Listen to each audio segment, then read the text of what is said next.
Hello everyone, कैसे हो सभी। होप सो आप सभी बहुत अच्छे होंगे। तो आज मैं आपको न्यू गवर्नमेंट जॉब्स के बारे में इन्फॉर्मेशन देने वाला हूं।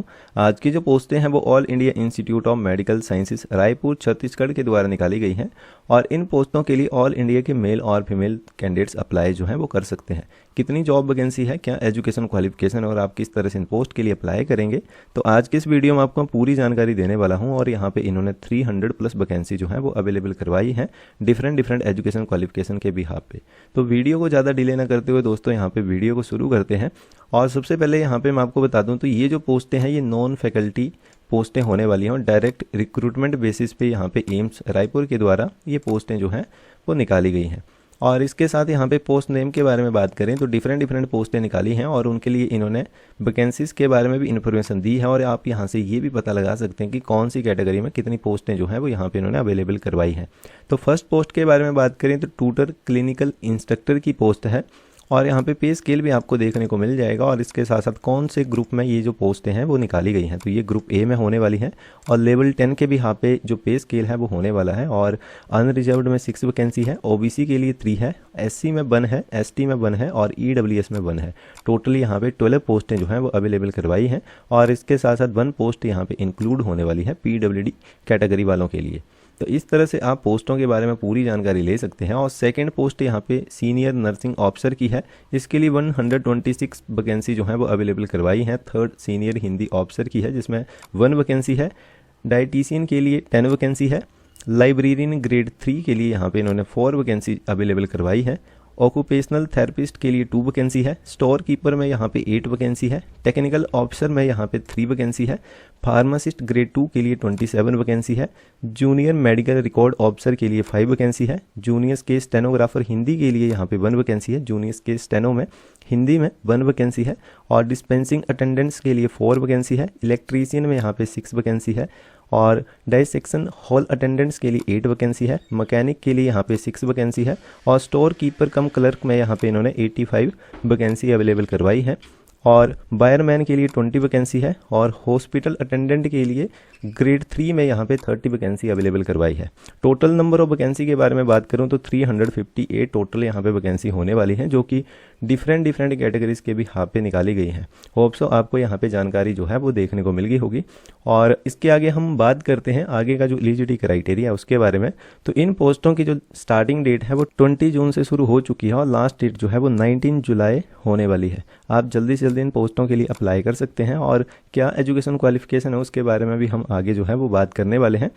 और इसके साथ साथ यहाँ पे इन्होंने सारी जानकारी जो है वो प्रोवाइड करवाई हुई है कि किस तरह का आपका जो भी टेस्ट रहेगा, किस तरह का आपका सिलेबस रहेगा जो कि सिलेक्शन प्रोसेस के लिए, तो वो जानकारी भी आप यहाँ से ले सकते हैं। बट सबसे पहले हम यहाँ पे पोस्टों के बारे में डिटेल जो है वो ले लेते हैं कि पर्टिकुलर उस पोस्ट के लिए क्या एजुकेशन क्वालिफिकेशन जो है वो यहाँ पे इन्होंने मांगी हुई है। तो फर्स्ट पोस्ट जो है वो यहाँ पे आपकी होने वाली है ट्यूटर क्लिनिकल इंस्ट्रक्टर के लिए। और इसमें जो भी एलिजिबिलिटी क्राइटेरिया मांगा है तो फर्स्ट यहाँ पे एसेंशियल क्वालिफिकेशन के बारे में बात करें तो बीएससी नर्सिंग में डिग्री यहाँ पे इन्होंने मांगी है, किसी भी आपने रिकॉग्नाइज्ड यूनिवर्सिटी या इंस्टीट्यूशन से की है। और इसके अलावा रजिस्टर्ड होने चाहिए आप।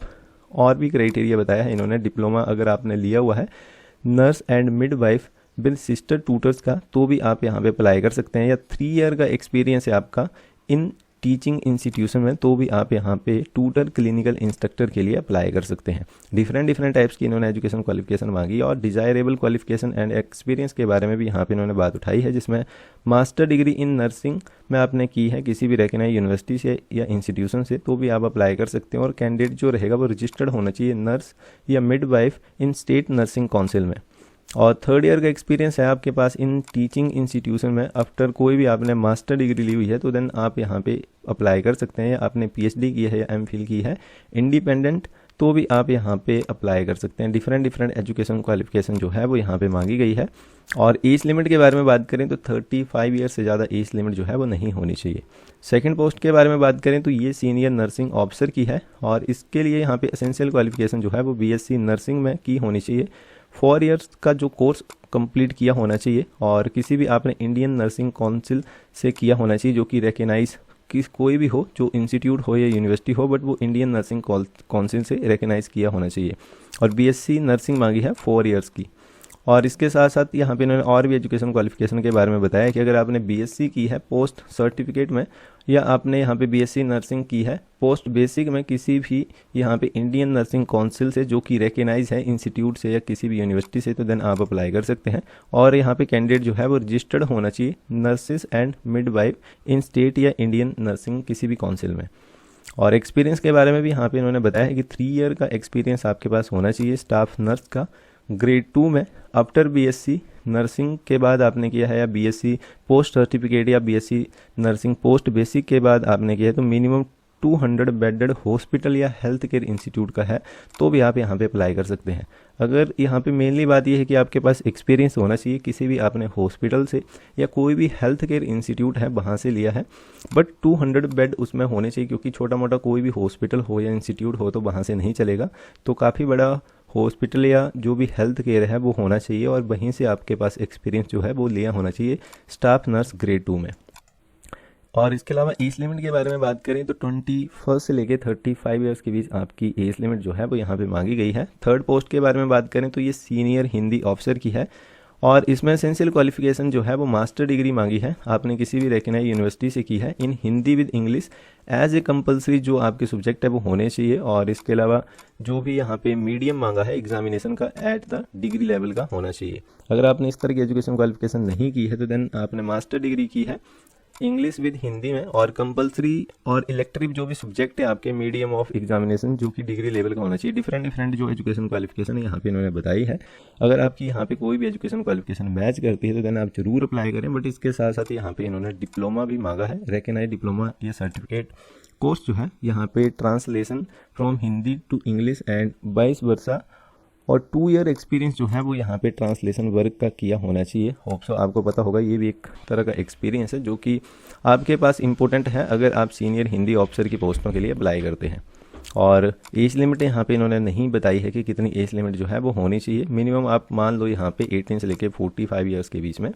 और नेक्स्ट हम बात करते हैं डाइटिशियन की, जो कि 4th पोस्ट होने वाली है। इसमें जो है वो एमएससी मांगी है home science food and nutrition में आपने किया है, आपने MSc clinical nutrition and dietetics में की है तो भी आप यहाँ पे अप्लाई कर सकते हैं, या आपने एमएससी की है फूड साइंस एंड न्यूट्रिशन में, या आपने MSc food and nutrition dietetics में की है तो भी आप यहाँ पे अप्लाई कर सकते हैं। डिफरेंट एजुकेशन क्वालिफिकेशन यहाँ पे बताई गई है, और 3 ईयर का मिनिमम एक्सपीरियंस जो है वो आपके पास होना चाहिए 200 बेड हॉस्पिटल का। और एज यहाँ पे 21 से लेके 35 ईयर्स के बीच मांगी गई है।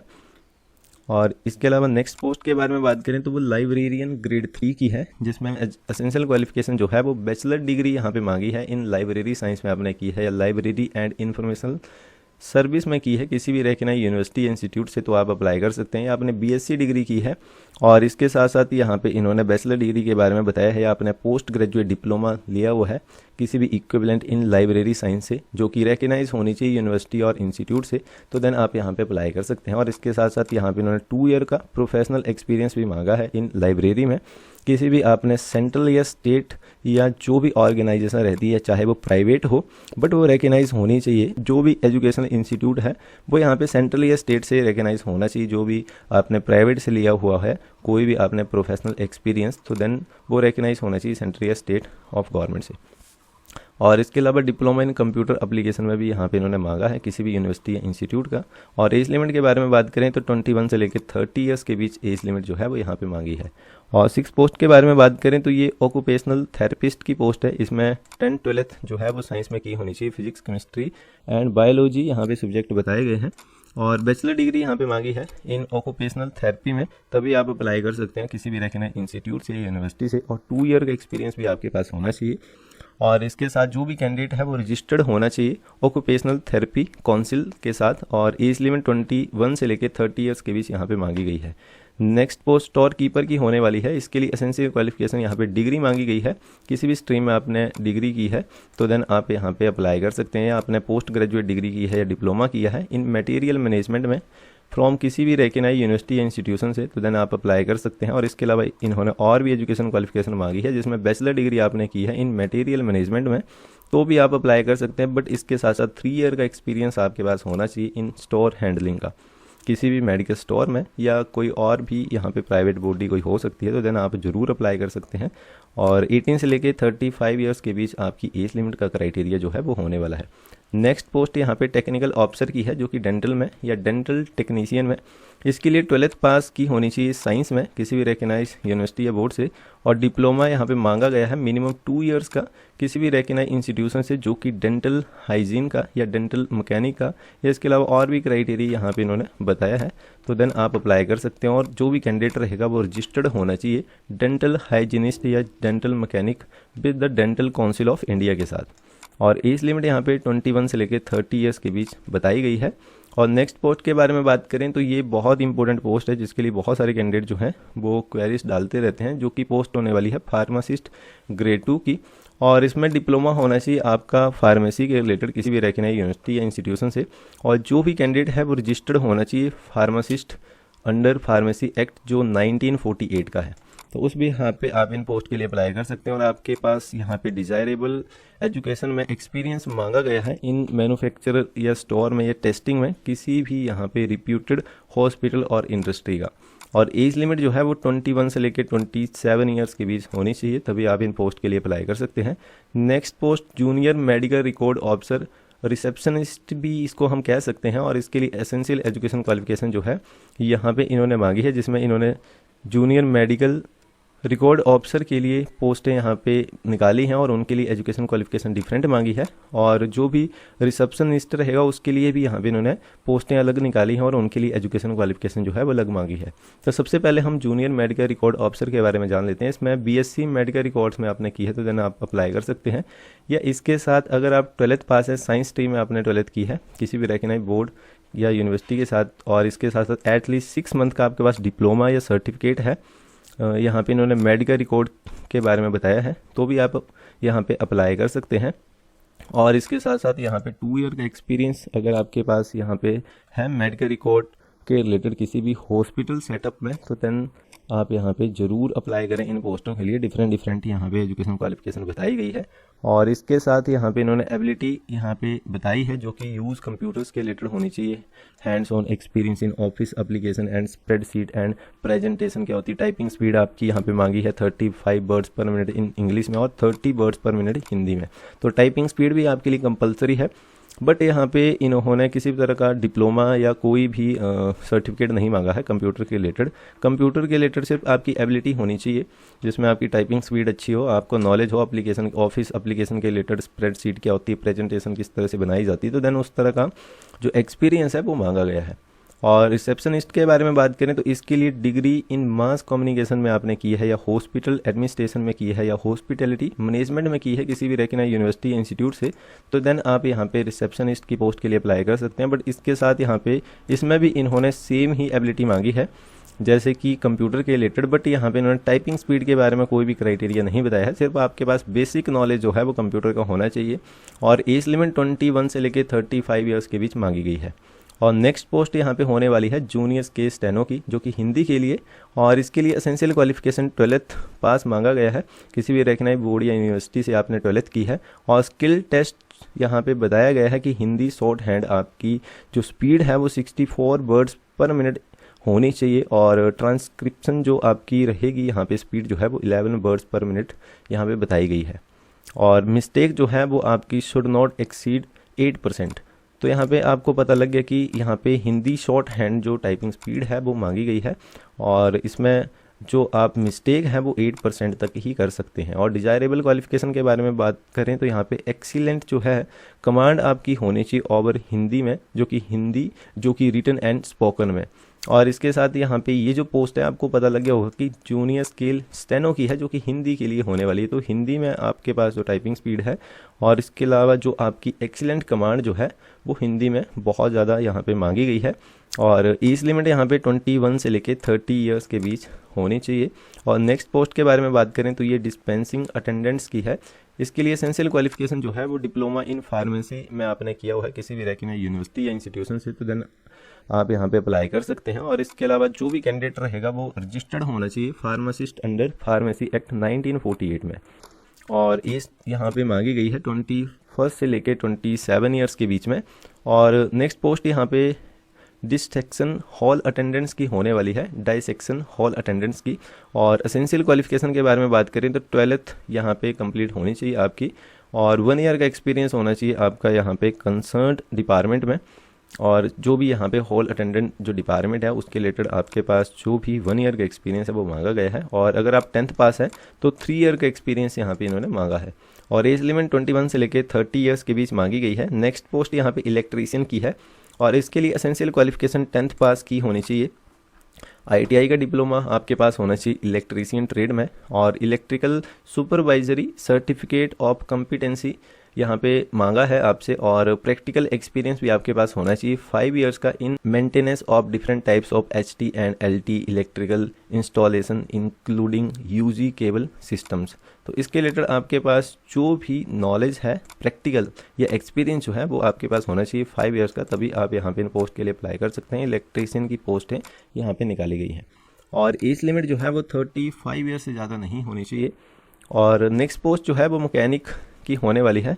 और इसके साथ दोस्तों अभी आप इस वीडियो को छोड़ के मत जाना, अभी और भी क्राइटेरिया होने वाला है, और इसके साथ साथ आपको एज में जो है वो भी रिलैक्सेशन मिलेगी। और किस तरह का आपका सिलेबस रहेगा, किस तरह का आपका जो भी सिलेक्शन प्रोसेस रहेगा, कौन कौन से आपको बुक्स या किस सब्जेक्ट से आपके क्वेश्चन आएंगे, तो देन वो भी इन्फॉर्मेशन आपको मैं दूंगा। होप सो मुझे पता है कि वीडियो थोड़ी सी लंबी हो गई है, बट यहाँ पे आपको एक अच्छी क्लैरिटी हो जाए तो देन आप इन पोस्टों के लिए तैयारी जो है वो कर सकते हैं।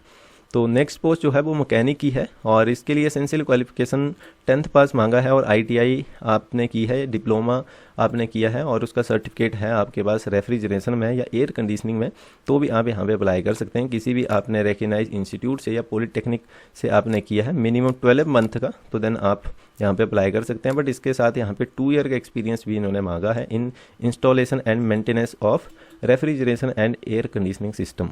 और एज लिमिट 18 से लेके 40 ईयर्स के बीच होनी चाहिए। और नेक्स्ट पोस्ट स्टोर कीपर कम क्लर्क की है, और इसके लिए एसेंशियल क्वालिफिकेशन ग्रेजुएट मांगा है, किसी भी रिकग्नाइज्ड यूनिवर्सिटी से आपने ग्रेजुएशन की है, और विद 1 ईयर एक्सपीरियंस है आपके पास हैंडलिंग स्टोर का, तो देन आप अप्लाई कर सकते हैं। और इसके साथ इन्होंने डिजायरेबल क्वालिफिकेशन के बारे में बताया है, आपने पोस्ट ग्रेजुएट डिग्री या डिप्लोमा किया है इन मटेरियल मैनेजमेंट में किसी भी रिकग्नाइज्ड इंस्टीट्यूशन से, तो भी आप अप्लाई कर सकते हैं। अप टू 30 ईयर्स तक यहाँ पे इन्होंने एज लिमिट जो है वो मांगी है। नेक्स्ट पोस्ट यहाँ पे वायरमैन की है, और इसके लिए एसेंशियल क्वालिफिकेशन जो है वो 10th कंप्लीट होनी चाहिए। ITI डिप्लोमा या सर्टिफिकेट है आपके पास इन इलेक्ट्रीशियन ट्रेड में, या इसके साथ electrical workman certificate of competency and practical experience of 5 years in electrician trade. तो ये भी क्राइटेरिया इन्होंने मांगा है कि आपके पास ITI डिप्लोमा सर्टिफिकेट भी है, बट आपके पास 5 ईयर का इलेक्ट्रीशियन ट्रेड के रिलेटेड जो एक्सपीरियंस है प्रैक्टिकल वो भी होना चाहिए। और 18 से लेकर 30 ईयर्स के बीच आपकी एज लिमिट जो है वो मांगी है। नेक्स्ट पोस्ट जो है वो यहाँ पे हॉस्पिटल अटेंडेंट की है, ग्रेड 3 में नर्सिंग ऑर्डरली की ये पोस्ट है, जिसमें एसेंशियल क्वालिफिकेशन जो है वो मैट्रिकुलेशन यहाँ पे मांगी है, और सर्टिफिकेट आपके पास होना चाहिए जो कि course in hospital services conducted by a recognised organisation जो है, यहाँ पे कोई भी हो सकती है। तो आपके पास सर्टिफिकेट जो कोर्स है वो आपके पास हॉस्पिटल सर्विसेज के रिलेटेड होना चाहिए, जो कि किसी ने भी कंडक्ट करवाया हो, रिकग्नाइज्ड ऑर्गेनाइजेशन होनी चाहिए, कोई भी हो सकती है, चाहे वो प्राइवेट बॉडी है या गवर्नमेंट बॉडी है। और डिजायरेबल क्वालिफिकेशन जो है वो यहाँ पे experience of having worked in a hospital, यहाँ पे इन्होंने वर्क के रिलेटेड एक्सपीरियंस मांगा है कि आपने किसी भी हॉस्पिटल में वर्क किया होना चाहिए। बट यहाँ पे कोई भी इन्होंने 200 बेड या 100 बेड हॉस्पिटल या इस तरह की कोई भी जो भी टर्म एंड कंडीशन है वो नहीं मांगी है। तो जिन लोगों ने भी किसी भी हॉस्पिटल में काम किया है यहाँ पे हॉस्पिटल अटेंडेंट ग्रेड 3 की पोस्टों के लिए जो है वो अप्लाई कर सकते हैं। तो होप सो ये टोटल 18 पोस्टें थी, और यहाँ पे इनके बारे में सारा ही क्राइटेरिया जो है वो आपको देखने को मिल गया होगा। और डिफरेंट एजुकेशन क्वालिफिकेशन के भी यहाँ पे जो भी सिलेक्शन है वो होने वाली है, और 300+ वैकेंसी है। और सिलेबस के बारे में बात करें तो सिलेबस यहाँ पे डिफरेंट जो है वो होने वाला है कि किस तरह का सिलेबस है। होप सो सबसे पहले मैं आपको वो जानकारी दे देता हूँ कि किस तरह से आपकी सिलेक्शन की जाएगी, और उसके लिए आपका CBT होगा, और उसके बाद इंटरव्यू जो है वो कंडक्ट करवाया जाएगा।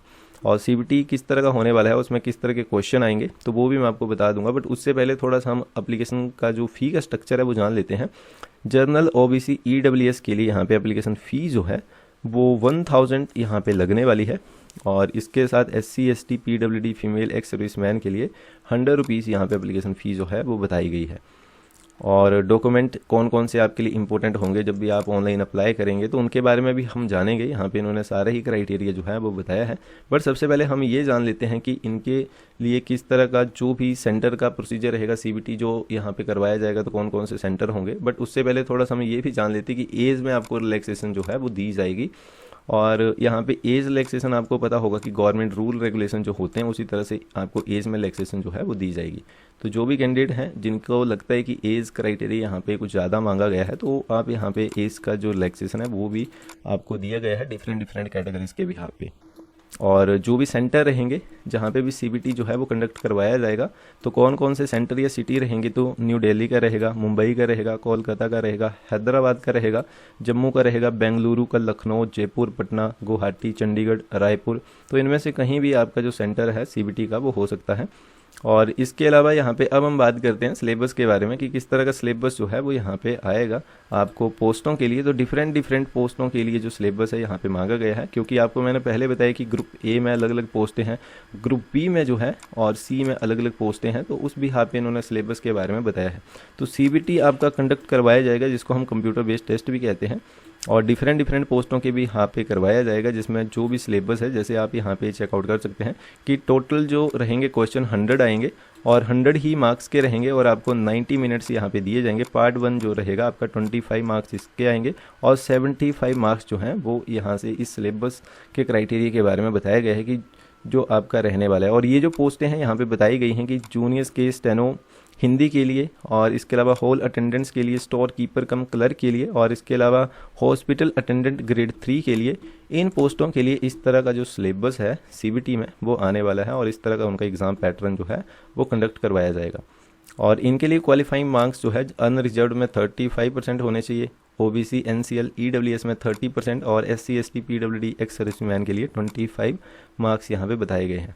और नेक्स्ट हम बात करें जूनियर्स के स्टेनो हिंदी, और इसके अलावा हॉल अटेंडेंट के लिए इन्होंने जो सिलेबस है बारीकी से बताया कि 100 क्वेश्चन जो रहेंगे वो कहाँ से आएंगे, जनरल नॉलेज एंड अवेयरनेस के, इंग्लिश कॉम्प्रीहेंशन, क्वांटिटेटिव एप्टीट्यूड के, और general intelligence and reasoning ability के। तो वो सारा ही क्राइटेरिया आपको यहाँ पे देखने को मिल जाएगा। और जिस भी पोस्ट के लिए आप अप्लाई करते हैं तो उसके रिलेटेड आपको पूरी जानकारी जो है वो सिलेबस के बारे में यहाँ पे इन्होंने प्रोवाइड करवाई है। और होप सो आपको यहाँ पे पता लग गया होगा कि बेसिक यहाँ पे जो स्ट्रक्चर है जो भी सिलेबस का वो नॉर्मल ही रहता है, बट आपको यहाँ पे ध्यान रखना पड़ेगा कि कौन से क्वेश्चन सबसे ज़्यादा यहाँ पे आने वाले हैं, क्वांटिटेटिव एप्टीट्यूड के, जनरल अवेयरनेस के। तो वो भी जानकारी यहाँ पे इन्होंने प्रोवाइड करवाई है कि कितने मार्क्स के कितने क्वेश्चन यहाँ पे आने वाले हैं। और टाइम की कमी की वजह से आपको मैं यहाँ पे पूरा जो प्रोसेस है वो नहीं बता रहा हूँ। अगर आप पर्टिकुलर वीडियो चाहते हैं तो देन मैं आपको बना के दे दूंगा, जिसमें आपको सिलेबस के बारे में ही बात जो है वो की जाएगी, और इसके अलावा जो भी आगे का प्रोसेस रहेगा कुछ पीडीएफ वगैरह वो भी मैं आपको प्रोवाइड करके दे दूंगा। और अब हम बात करते हैं अप्लाई करने के प्रोसेस की। तो अप्लाई करने के लिए आपको ऑनलाइन ही इन पोस्टों के लिए अप्लाई करना पड़ेगा, और इन्होंने लिंक जो है वो प्रोवाइड करके दिया हुआ है। और इन पोस्टों के लिए ऑल इंडिया के मेल फीमेल कैंडिडेट हैं वो अप्लाई कर सकते हैं। आपको कैटेगरीज वाइज यहाँ पे वैकेंसी के बारे में इन्फॉर्मेशन देखने को मिल जाएगी कि यहाँ पे रिजर्व भी की गई हैं पोस्टें या नहीं की गई हैं, और कौन सी कैटेगरी में कितनी पोस्टें निकाली हैं। तो ये जानकारी आप यहाँ से ले सकते हैं। और इन पोस्टों के लिए कंपटीशन तो होगा, बट अगर आप तैयारी सही से करेंगे तो देन चांसेस हैं कि आप इस टेस्ट को जो है वो क्वालिफाइड कर सकते हैं। तो यहाँ पे इन्होंने डिटेल में सारी जानकारी प्रोवाइड करवाई है। फिर भी आपकी कोई भी क्वेरी से रह जाती है तो आप मुझे वीडियो के कमेंट बॉक्स में जाके कमेंट कर सकते हैं, और अप्लाई करने का जो भी लिंक रहेगा वो भी मैं आपको वीडियो के डिस्क्रिप्शन में डाल दूंगा, और ये जो पीडीएफ है इसका लिंक भी आपको वीडियो के डिस्क्रिप्शन में मिल जाएगा। फर्दर कोई भी क्वेरी रहती है अगेन मैं आपको बता रहा हूँ, आप वीडियो के कमेंट बॉक्स में जाके कमेंट कर सकते हैं। और ये थी दोस्तों वीडियो, और इसके अलावा कोई भी और जॉब अपडेट आती है तो देन आपको मैं ज़रूर इन्फॉर्मेशन दूंगा। और इसके साथ दोस्तों आपको मैं एक और इम्पोर्टेंट बात बताने वाला हूँ। अगर आप फर्स्ट टाइम इस चैनल में आए हैं, फर्स्ट टाइम आप इस वीडियो को देख रहे हैं, तो आपको बता दूं कि इस चैनल में आप लेटेस्ट हिमाचल प्रदेश में निकलने वाली गवर्नमेंट और प्राइवेट जॉब्स के साथ साथ जो भी इंडिया लेवल की गवर्नमेंट जॉब्स निकलती हैं तो उनके बारे में एक सिक्योर इन्फॉर्मेशन दी जाती है। अगर आप फर्स्ट टाइम विजिट कर रहे हैं तो इस चैनल को जरूर सब्सक्राइब करें। मिलते हैं दोस्तों नेक्स्ट वीडियो में, तब तक के लिए बाय बाय, थैंक यू।